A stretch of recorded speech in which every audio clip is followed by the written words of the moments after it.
these omni-channel proficiencies are now table stakes. It's a non-negotiable.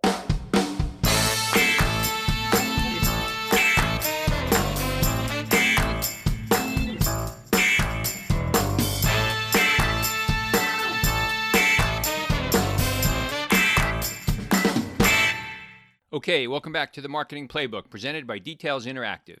Here you'll take away 3 game-winning marketing plays every episode to take back to your team. I'm your host, Mark Friedman, and my career has been focused on direct-to-consumer marketing, direct mail, physical retail, and digital commerce. This is episode number 24, and today's guest is Miki Berardelli. Before we get started, a quick thank you, as always, to Max Brandstetter of the Wild Business Growth Podcast for producing this episode. You can reach him at max@maxpodcasting.com to help bring your podcast to life. Let's open the playbook. Ready, break. Well, hello, everyone. Thank you for joining the Marketing Playbook podcast. Today, I'm joined by longtime industry friend Miki Berardelli. Miki is the founder of Miki B, LLC. She's currently serving as a board and advisory board member with various consumer brands, helping them scale through transformation and industry-leading digital proficiency. She's held senior marketing and digital roles with Ralph Lauren, Tory Burch, Chico's, and most recently, she was the CEO of Kidbox. Miki, thanks for joining me today. Thank you for having me. How are you and your family faring in our pandemic? Well, we're hanging in there. Both of my boys are teenagers, so I have a senior and a sophomore. So they are self-starting and doing completely online right now. And I feel for some of my friends who have younger kids and are trying to juggle being an at-home teacher in addition to their workload. Yeah, it's definitely tough. One of the things I like to do, just to kind of get the level set for everybody, is talk a little bit about what we call the first story, kind of, where you grew up, how perhaps your upbringing might have, kind of set the path for you in what you ultimately have done in your career. I grew up in the Midwest. I grew up about 60 miles west of Chicago in a small town. It was about 10,000 population during my childhood, and very Norman Rockwell-esque. I started working when I was 9 years old, where I had a paper route delivering newspapers to about 60 homes every day after school and on Sunday mornings as well. So I think that's where the work ethic and the enjoyment of making my own money kicked in. Then I actually went to University of Iowa for my undergrad studies, and my original dream was to become a broadcast journalist. And the Iowa School of Communications had one of the best programs in the country at the time, and I grew up the child of 2 Illinois grads, so Big Ten football games were table stakes. So during my time there is when I began the love of marketing, both in terms of the curriculum and just the curiosity. And my first job out of undergraduate was with a creative marketing communications firm outside of Chicago, where I learned the art of marketing. Interesting. And I don't know if I think you'll remember this. So, I had you're married to somebody that was in the print industry. I don't know, maybe he still is. And I knew him from the days of working at R.R. Donnelley, and I was working for a catalog business. And I did not remember ever having met you before, but I asked your husband to introduce us, and he did. And this is many years ago now. And when you and I first chatted, you reminded me that we actually had met a number of years before that at a company called Direct Tech. So what did you do at Direct Tech? So, and I was 24 years old when that meeting took place, and I recall being a little intimidated by you back then, but with the utmost respect, because you really knew your stuff. So I served as an account manager, where I was essentially a quarterback across multiple departments of the company. So where my first job out of college was really studying the art of marketing, this was studying the science of marketing. And we worked with all the great direct-to-consumer brands back in the day. This was in the mid to late 90s. And all the great catalogs that used to fill our mailboxes. And did everything from building and designing databases to helping with segmentation and circulation planning to analytical services to list rentals and everything that went into that world. And I feel very fortunate that I had that first decade of my career with an equal balance on art and science, because it's certainly served me well throughout my career since. Yeah, you took the words, kind of right out of my mouth. I was going to ask you about that balance between art and science. The roles that you've had, and we'll get to some of those brands in a bit. Clearly have been higher end, required aesthetic, the creative aesthetic, and higher end. So that balance was not uncomfortable for you then. No, I actually find it to be a very healthy tension. It doesn't make every day at the office easy. There are people who are very left brained and right brained, and so being sort of a hybrid in that space, or bilingual, if you will, a lot of the work I needed to do was to work between those two, create the creative groups and the more analytical groups to establish common ground. So, and that that's certainly been true throughout my entire career, because I've always worked in fashion and emotional brands, if you will. So you leave Experian and now you go to the other side. And it's funny because in my career I've been only on the brand side, and we used to kid around that the provider side was the dark side. So you left the dark side, and went to the brand side. So tell us about Tween Brands and Justice. Yeah, so I was hired by a former client who took a new job to build a direct to consumer business from the ground up for Limited Two, which is now known as you pointed out, Justice. And it was really exciting. I think having those 10 years of being on the solution provider side or the agency side and then switching to the brand side also was valuable. It proved to be valuable because I had empathy for for those who were sitting on the other side of the table, especially during negotiations and so forth. But yeah, so we had, it was about a $555 million business at the time. We had hundreds of stores, but we did not have a direct to consumer business. So we launched that end to end, started with a catalog, and then I quickly made the jump. And this is in the late 90s after I graduated grad school, and quickly made the jump to, I said, I want to do the internet and e-commerce, because to me, it was just all the rules that I had learned about marketing, analysis, measurement, targeting, direct response, all of those buzzwords were true in e-commerce and the digital space. It was just a new medium. And I was extremely curious about it and wanted to learn it as fast as possible.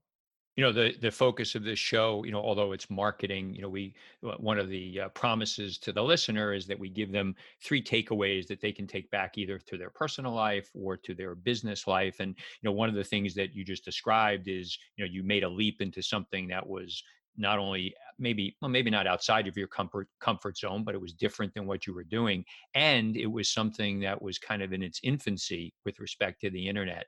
So what would you say to folks that are kind of teetering about what they want to do in the future, how to make that leap, how to feel confident that they can make those kinds of changes? Right. Well, I've always found that leading with curiosity is a great skill and leads to exciting places. And if it doesn't lead to a good place, it certainly leads to a teaching moment. And I find myself aspiring, having had many managers and bosses over the years, that I aspire to. I learned a lot from them because they did lead with curiosity, and that's really what was driving me into the space. And by the way, at that time in retail, that wasn't an exceptionally popular place to be, because there was a lot of fear. There was, first of all, there was the burst of the bubble when a lot of e-commerce businesses, startups were being overvalued, and that ultimately gave way. And also, those who were traditional retailers and had spent their careers in the brick and mortar space felt a bit threatened by e-commerce and thought that it could potentially cannibalize their sales. So it was also a teaching role, it was an influencing role and an educating role, sort of bringing organizations along. And luckily, I had learned the science of marketing and understanding customer insights and intelligence and being able to leverage databases to build that story in a more fact-based manner. Yeah, so that must have been a great foundation for you digital wise. And then from there, you went to Ralph. Correct. And so, talk about it being, having worked in an iconic brand with somebody, the individual who founded the business, still, I guess, at that point in time, still very much active in the business. Yes, very active. It was really a dream come true. I had moved to New York City to be with my now husband, then boyfriend at the time. I actually had lunch with, I think, a mutual friend of ours named Ken Seif, who is the founder of Blue Fly and has been in the digital space for years. And I had met him very early in my career because we were this small group of people who had founded shop.org, which is the digital division organization, and we were true believers. And I had lunch with him, and he asked me what brands I would love to work for in New York City. And Ralph Lauren was at the top of my list. And lo and behold, he was having dinner with one of the executives that same evening. And, it's funny, this is before the day of our mobile devices, but he said, when you get home, when you get back to your apartment, email me your resume and I will get it in the hands of this executive. And I received a call the next morning, and there happened to be the perfect job of director of marketing for the Ralph Lauren media part of the business, which was the e-com and online magazine, sort of an innovation lab within the larger organization. And so, how far into digital commerce were they at that time? They had launched the business in 2000, and this was the end of 2001, beginning of 2002. So the business was, less than 20 million in annual sales, and we had a wild ride over 8 years of building that business to well over 300 million in that time, and I know it's grown significantly since then. So that's also where I captured my love of high growth and working for the innovation high growth division of a company. It was an interesting time because it was actually a joint venture. Ralph Lauren Media was a joint venture between Polo Ralph Lauren and NBC. So we had a separate board of directors, and we were able to function in an R&D environment where we were constantly failing fast and trying new things and forging ahead in this digital space. And I think very much ahead of our time. Certainly from a luxury brand perspective, it took a number of years before luxury brands believed that they could sell luxury product online. And also, just in terms of this whole idea of marrying the beauty of content with commerce in a digital environment. And it seems that to some degree, those luxury brands like a Polo, were kind of on the cutting edge, not only of digital commerce, but of believing that, yes, you can sell a story online and balance it commercially, right? I think there's a lot of businesses today that struggle with finding that, there's this spectrum of being too commercial and too branding. But back then, it seems like you were able to navigate your way through that. And luckily, that started at the top because we had that healthy tension between the art and the science of the business in our leadership team, and it trickled all the way down through the organization. And the magic happened when we struck in the middle of each of them. And we did some really innovative things that might, seem sort of old school now, but we were, I think, the first brand to leverage QR codes. And we had a touch digital window on one of our Madison Avenue stores where you could order product when the store was closed, so it was this first foray into truly being what is referred to as omni-channel today. And it was the business structured in kind of silos? Did you, have the internal tension of, it was obviously, I guess back then, still a lot of a wholesale business. You had your own physical retail stores, and now you're this digital channel. Was there a lot of internal, battling about cannibalization and things like that? Well, I actually made it my job to connect with all of the store managers and the district managers and make sure that those relationships were sound, and that I was taking part of my time, spending part of my time out in the field talking to store associates, telling them the story of what the data said, that when customers shop both of our channels at the time, we also had our factory store business, but I was primarily focused on the full price business for my first several years. And when those customers shopped across both channels, they spent more, not only in total, because they've by definition shopped at least twice, but they actually spent more in stores than customers had not shopped both channels. So there was a lot of learning and influencing and education, but it really came down to building those relationships.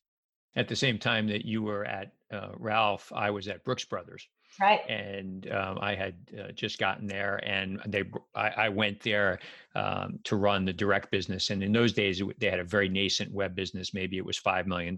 We had a catalog business, but the day I walked in the door, we had full price stores, we had factory outlet stores, and then you had the catalog and the web, and everybody hated one another. None of the channels, everybody thought that they were cannibalizing one another, until the store people realized that, what happens when you send the catalog out, it drives people into a store. Or when you send an email out, it drives people into a store. And it wasn't until we were able to execute what you just talked about, showing them through the data that our best customers were people who were buying from a cross channel. Then they started to understand it. And now I'm back doing some work at Brooks Brothers again. Hopefully, some of that is that's passed. We don't have that same, silo structure. Right. Yeah. I mean, it was definitely for me to say that every day was perfect and that we didn't have, some tension between the different business divisions, that would not be true. But we knew that it was super important to be in lockstep with our wholesale partners to make sure that we weren't following a different promotional calendar, if you will, and making sure that our stores felt included in the growth of e-commerce and somewhat responsible for it. You've been on the marketing side for a number of businesses that have had strong wholesale businesses. From your perspective, how do you deal with that when you have very strong brand purpose and brand story, but because you're wholesale, you're relying on others to sometimes tell that story? How do you keep it consistent and controlled? Right. Well, I was dedicated to the Polo Retail Group division, but I had a counterpart. I was senior vice president of marketing over Polo Retail Group, which included factory stores, ultimately our full price Ralph Lauren stores like the Rhinelander Mansion on Madison Avenue, ralphlauren.com, and at the time Rugby and rugby.com, which was an amazing brand, but rest in peace, had to shutter its doors. But I had a counterpart who essentially had my job on the wholesale side of the business. And it was truly about staying in lockstep. And luckily, Ralph Lauren is at least it was when I was there, a highly matrixed organizational structure. So I always had a dotted line into David Lauren and Mr. Lauren. And I had my non-dotted, my straight line into the president of Polo Retail Group. So I was constantly, every day consisted of some meetings were about the art and some meetings were about the science. And it was really about working together. But under David Lauren, we were all part of the same team. So I think it was necessary to be a matrixed organization, and it helped us staying in lockstep and not functioning as complete silos. So you leave Polo and now you go to another brand where there's a strong founder, still actively involved in the business. That was Tory Burch. You went there as chief marketing officer. Correct. So tell us a little bit about that. Yeah. Sure. It was a newly created position. Tori and her team had grown the business through amazingly well through, I will call, organic growth. So there was a lot of word of mouth. There were store events. There was product placement. Tori was asked to be on the Oprah show as one of the next biggest things in fashion. And ironically, the Tory Burch, the brand, and Facebook celebrate the same birthday of February of 2004. So literally, that it was a brand that embraced social media from the beginning and grew up with social media. So we were always a little bit ahead of the curve, I think, in terms of how we leveraged social. But as I joined the organization, it was really about keeping that word of mouth and that organic growth in place, but building a very robust marketing portfolio that now included Google AdWords and direct mail and a more sophisticated targeted email program, and all the different channels of marketing, so that we had a true portfolio and we could pull different levers and rely on different channels when others were not working as well, if you will. So it allowed us to scale the business. We were I think we were the first fashion brand to hit $1 billion in less than 10 years. And the business grew fivefold during my time there for 5 years as chief marketing officer. So it was extremely exciting.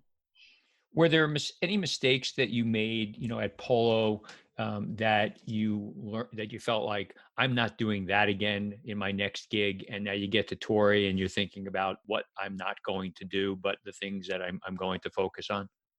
I can't think of anything specifically at Ralph Lauren, but there's a general theme in my career that as I look back and ponder any mistakes I've made, it's usually been related to not speaking up when I felt passionately about something, or because I've always overseen database marketing, customer insights. So I've always been very rooted in data, so most of my mistakes have been associated with not speaking up when I saw that a decision was being made that I didn't believe was in the best interest of the business, the customer, or the employees in some cases.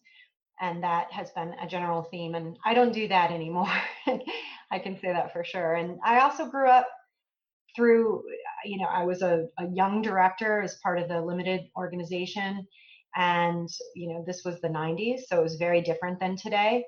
I also grew up at a time where there was not a lot of conversation, if any, about equality in the workplace and so forth. And so I also look back and wish I was a bit more vocal and thoughtful about that.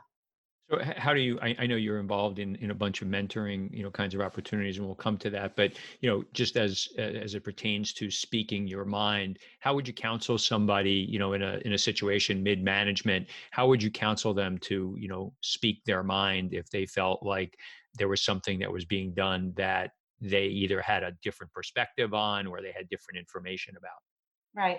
Well, now I know as a leader, I've been in the C-suite for a number of years now, and I look for debate, spirited debate within the conference room among my team. And I encourage people to speak up. And that is most often what effective leaders that are trustworthy, of course, expect from their team. So when I do mentoring, and I do quite a bit of it, and it's a very fulfilling part of my career, I do spend time on encouraging young professionals to have a voice and not be afraid of putting their ideas out on the table. The devil's in the details. You've probably heard that phrase time and time again in your professional life. Projects get started with great intentions, but you no longer have the time to pay attention to the little things that can make the difference between success and failure. At Details Interactive, you can discuss your business with a seasoned direct-to-consumer marketing executive who has helped launch and grow web businesses and integrate multi-channel marketing initiatives. Learn more at detailsinteractive.com. So much of the work that you likely did at those two stops that we talked about there was a lot of technology involved. And I'm sure you were surrounded by some, very good technology partners. But, having been on the marketing side for as long as I have, you can become enamored with the shiny new object. We both have been called upon, by, tons of providers, hey, you need this next thing. How do you think through all of the things that come across your table, and you making the decision of, yes, I'm going to, consider it, or no, I'm not? Right. So there have been many shiny things that have entered the space in all of the brands that I've worked for. And I have had the fortune of working with amazing digital architects and technology professionals. So for me, the test was always, certainly if I was the ultimate decision maker or if I was a strong influencer in the decision making, it had to make sense, either from a revenue driving perspective or even a PR perspective, especially when you're working for brands that conjure emotion and stand for something bigger. The customer's buying into something. It's not purely transactional. There's a dream behind it. There's an aspiration behind it. So, especially at Tory Burch, and I learned this from my time at Ralph Lauren, I was very focused on making sure that we were seen as a brand that drove innovation. When L2 would come out with its index of top 10 brands in terms of digital prowess, I could not be more proud of my team for being in the top 5 many years. And we were sort of seen as a poster child for how to drive innovation. And we got credit for it. So there was, even though some of the things that we didn't have a direct revenue driving aspect to them, they certainly positioned us strongly within the digital space. And that helps with investors and other parts of the business that can play out over a longer term. Yeah, it feels like there's so many retailers that have such a strong ROI.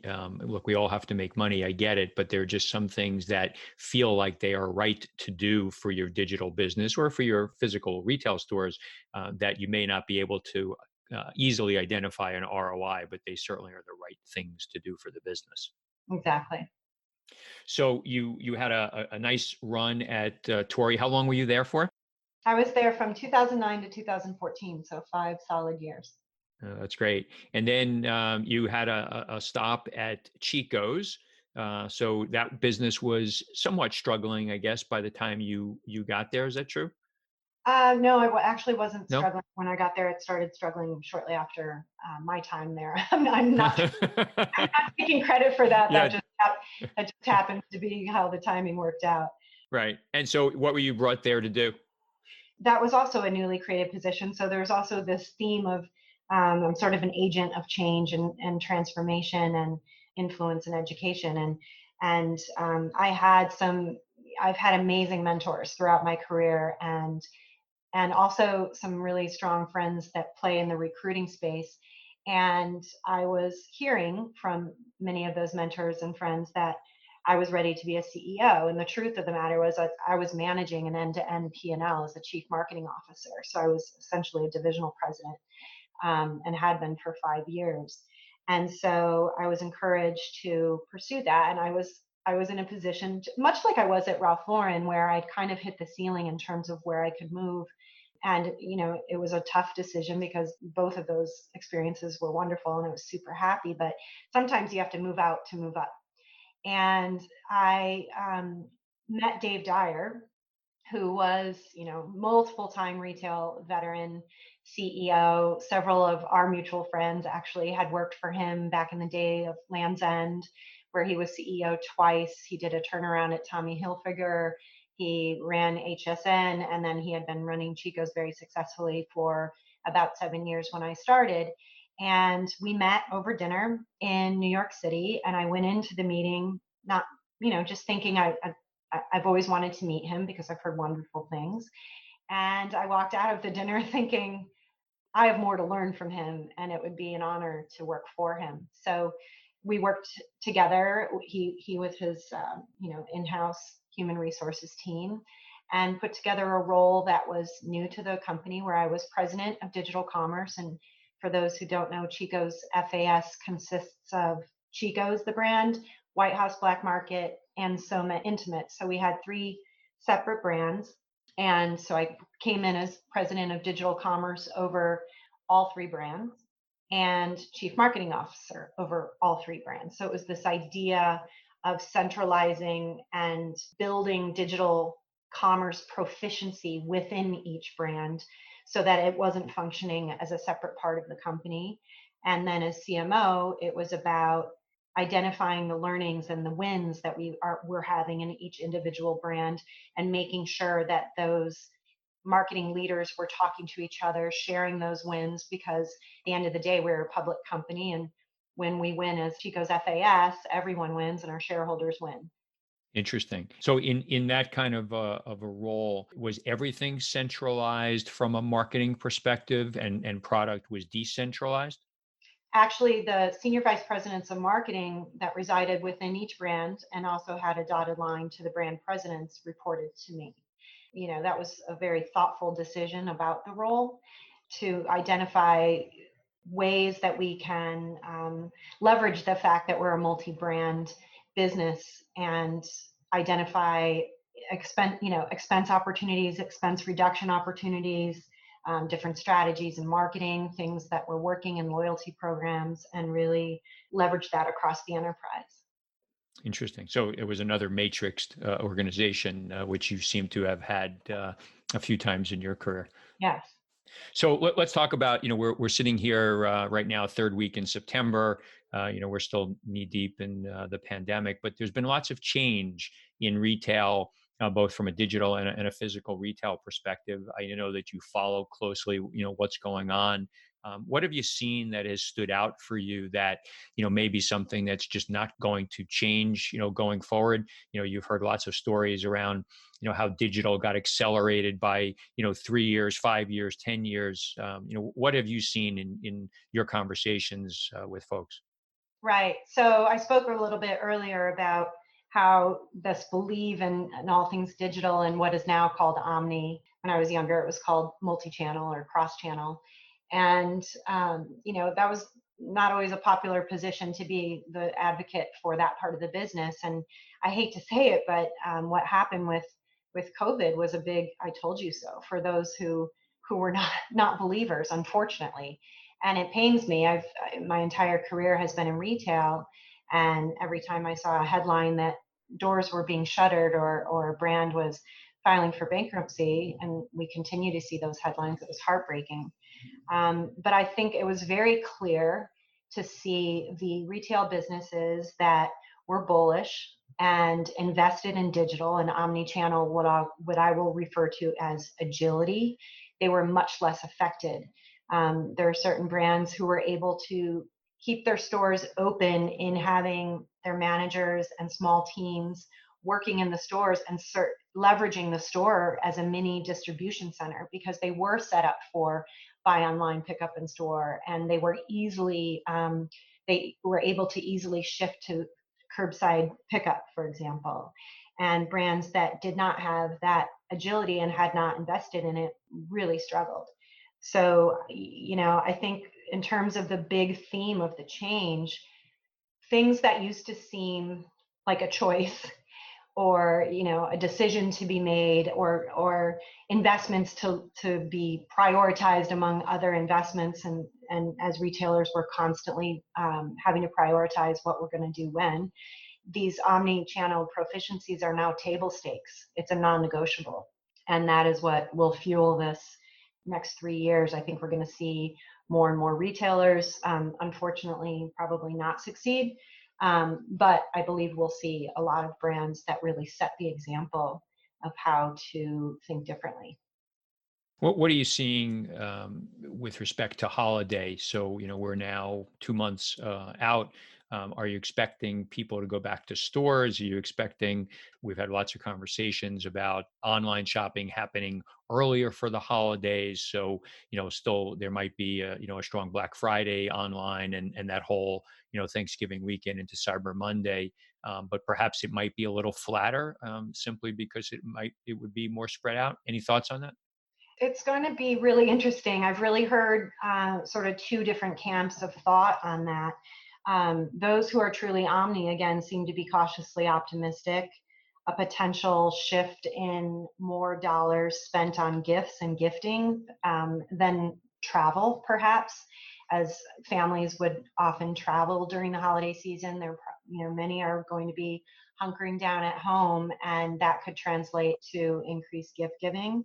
The economic uncertainty, the election, all of these things are factors that are unknown on how they will affect our industry, certainly. But I don't think we can sit here today in September and accurately predict.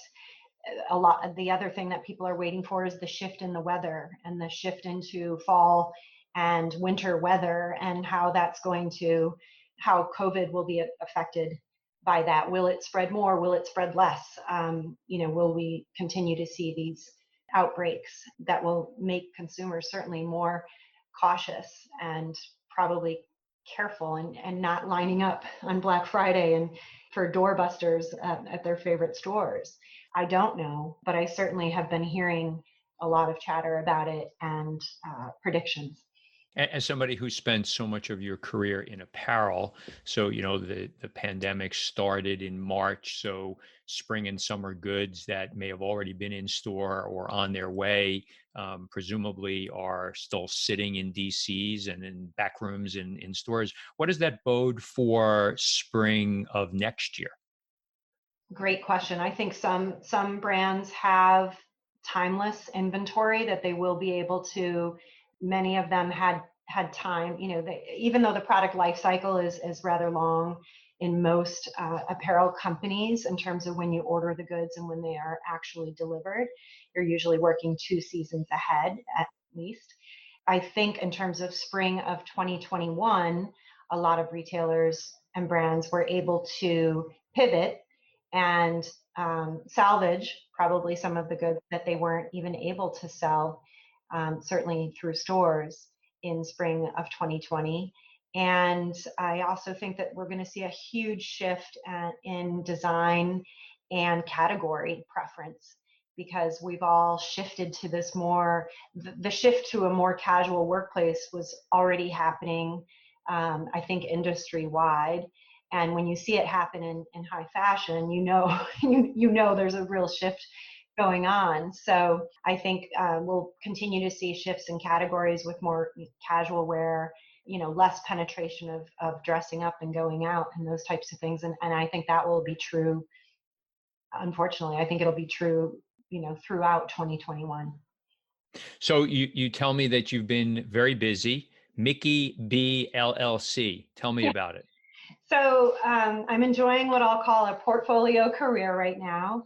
After working pretty tirelessly running a startup for 3 years, I stepped down to, focus on my family really and take a bit of a breather. I've been on the hamster wheel for my entire career and never truly taken a break.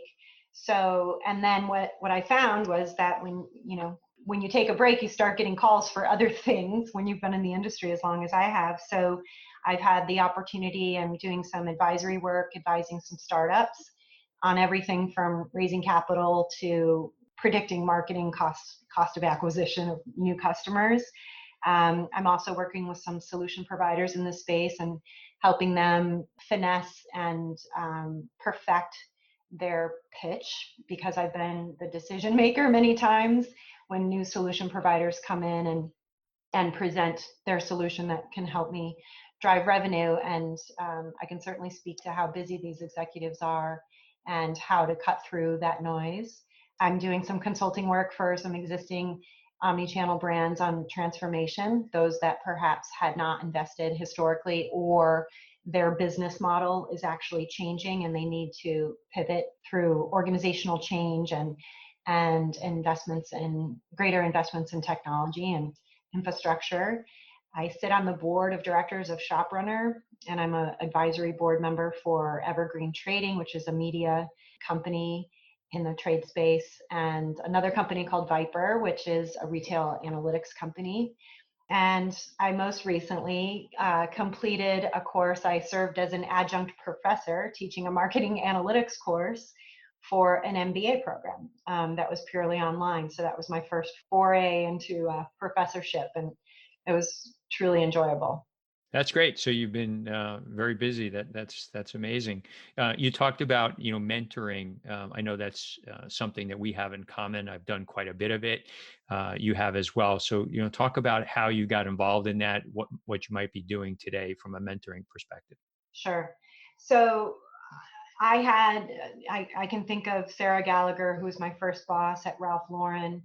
She was a true mentor to not only myself, but many members of our leadership team, and was there for counsel and advisement, not only about work and how to excel in your job, but also the balance of work and life and raising children. I had both of my boys when I was working at Ralph Lauren, so that really made an impact on me, and so I've made it a big theme of my career where I've carved out at least 5 to 10% of my time, even when I was working full time in a job, carving that out to make sure that I'm taking time to mentor others. And that can be anything from, answering a LinkedIn from a student who aspires to work at the brand that I was working at within my department, to other women in the industry who see me speak at an event or so forth.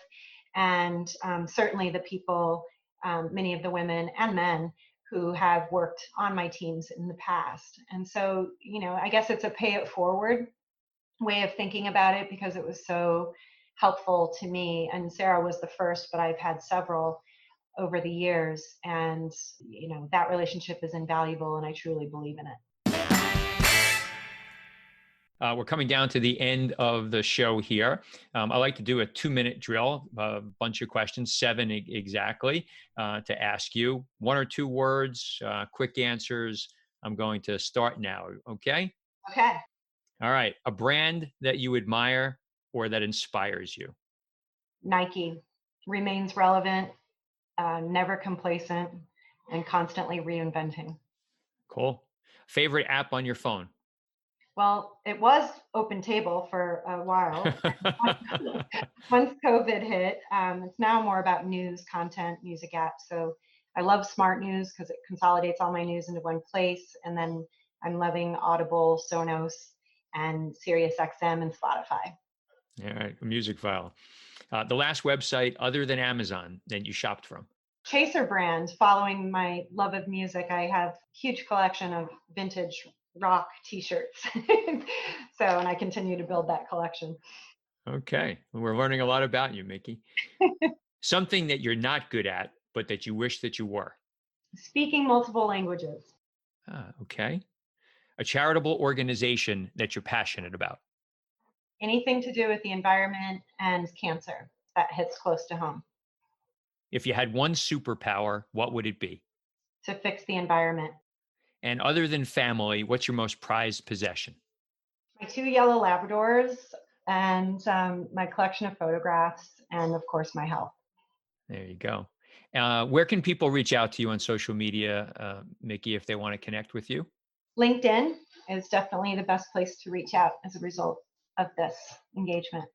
Okay. Well, great. Thanks for taking the time today. It was nice to see you again. Nice to catch up and say hello to your husband. Tell him I say hi, and wish you the best of luck going forward. Likewise. Thanks so much, Mark. Appreciate it. That's it. Today's game ball goes to Miki Berardelli for coming on the Marketing Playbook. To me, today's 3 game-winning marketing plays were as follows. Number 1, the way to advance your career is to not be afraid to take a leap. Take a chance at something new that will hopefully challenge and stimulate you. Sometimes to move up, you have to move out. Number 2, don't be afraid to speak your mind respectfully. You heard Miki talk about how her career has had this general theme that took her a bit to realize that she did not always speak up when she felt passionately about something that either impacted customers or employees. Even seasoned executives sometimes take the path of least resistance, but you're being compensated for your perspective. And number 3, marketing is a wonderful balance of art and science. It's okay to have some tension between the two sides. It's healthy. If you're in a senior role, you can foster this tension to ultimately improve the results of your business. Each side pushing the other is a good thing. Thank you, Playbook marketers, for listening to another episode. If you want to check out more pages of the Marketing Playbook, make sure to subscribe on your favorite podcast spot and leave us a 5-star review on Apple Podcasts. You can also follow us on Twitter at DetailsInteract and learn more at detailsinteractive.com. Until next time, the devil is in the details.